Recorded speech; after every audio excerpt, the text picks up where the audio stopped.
Hi everyone, I hope you guys are doing good. In today's video, we'll discuss about MNCs and startups. Which type of organizations should you pick to start your career if you're a fresher, and which type of organizations do you need to work with as an experienced employee? Before diving deep into these two categories, that is MNCs versus startups, let us talk about two scenarios. Scenario number 1. Let's assume that I am the owner of a small garden which is there in my rooftop, and I myself ensure that my trees in that garden get proper amount of nutrition, get proper amount of sunlight, get proper amount of water, and must not get infected by pests. So the point over here is, let's say there are 10 parameters that must be taken care of to safeguard the plants, and all these 10 parameters are taken care by only one person, that is me. Now let's talk about scenario number 2.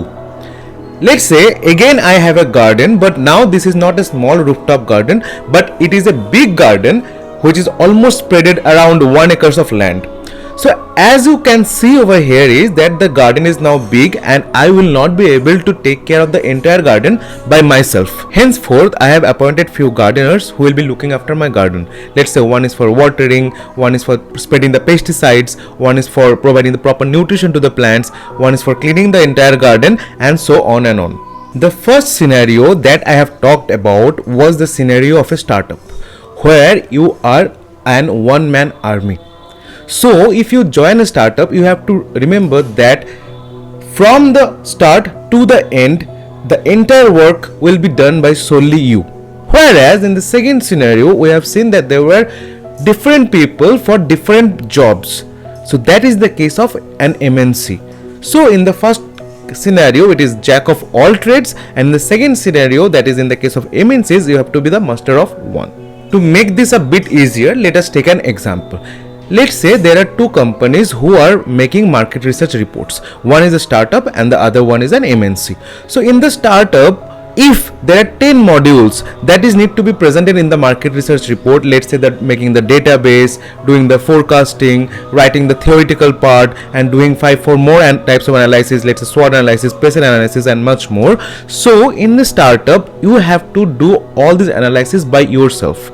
But if I talk about an MNC, so there are different specialized teams for all these different tasks. There is a database team, there is a forecasting team, there is an editorial team. So here you see, in the first case, you are the one who is responsible for all the different analysis, for the entire database, and for every small thing.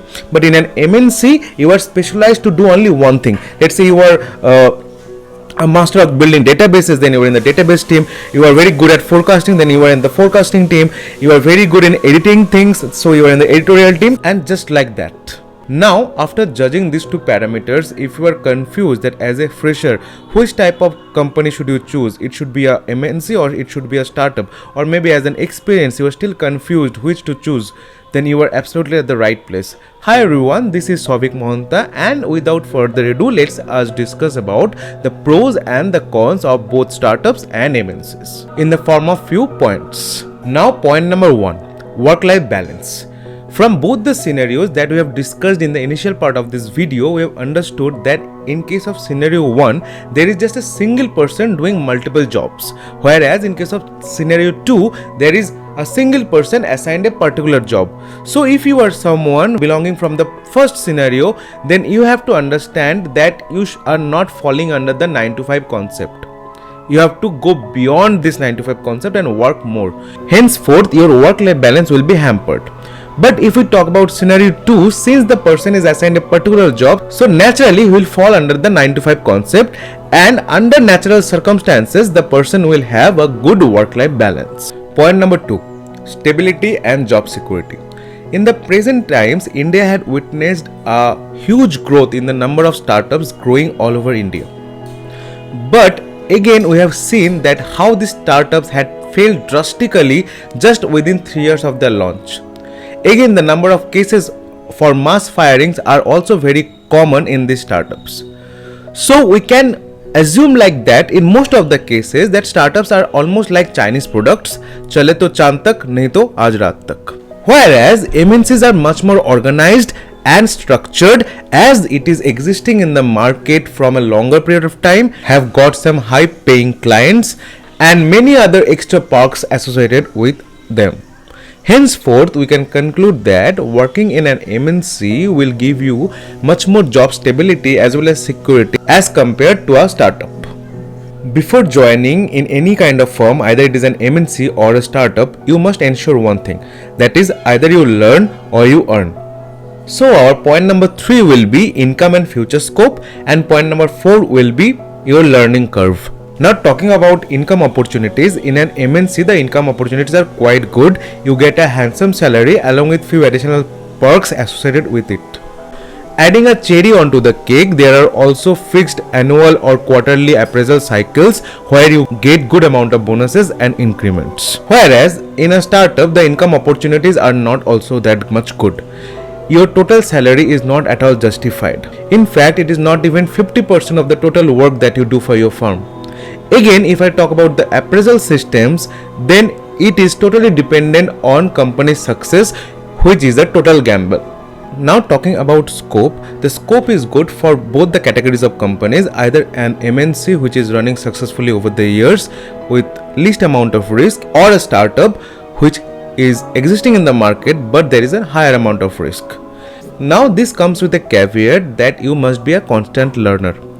You should always think of upskilling yourself, as this corporate game is not at all easy, and Darwin's principle of survival of the fittest also goes true in this case. Now let us talk about learning curve. As I have already explained in my scenarios in the initial part of the video, that in a startup you will be responsible solely for all the 10 works that are needed to be done to complete a single piece of work, whereas in an MNC you will be specialized to do only one part of the entire job. Henceforth, the learning curve for the case of startup is much more broader as compared to that of MNC. You not only get the knowledge of your particular subject in a startup, but also all the different subjects that is needed to successfully run the entire business. I personally feel that these 4 points were the most critical one that will help you choose or to select a career, whether it will be in a startup or it will be in an MNC. But if you personally ask me, then I will suggest that if you are a fresher and you have just entered or have started the corporate journey, then go for a startup. Observe carefully that how the entire business is actually running. Then after 2 to 3 years, when you will look for settlement, you should move into an MNC. As I have already mentioned that in a job, either you learn or you earn. So according to my opinion, in the initial part of your career, your main focus should be on the learning part. Whereas as you move ahead in your career, your main focus will be on the earning part as well as a good work-life balance. That's all, guys. We have seen that both the startups as well as the MNCs have their own advantages and disadvantages. So it is solely dependent on you.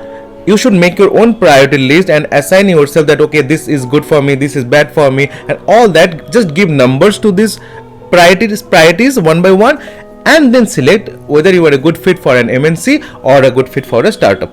Thanks a lot, guys. I hope you have enjoyed this video and have learned something out of this video. So if you have really learned something out of this video, please do comment, share and subscribe my channel.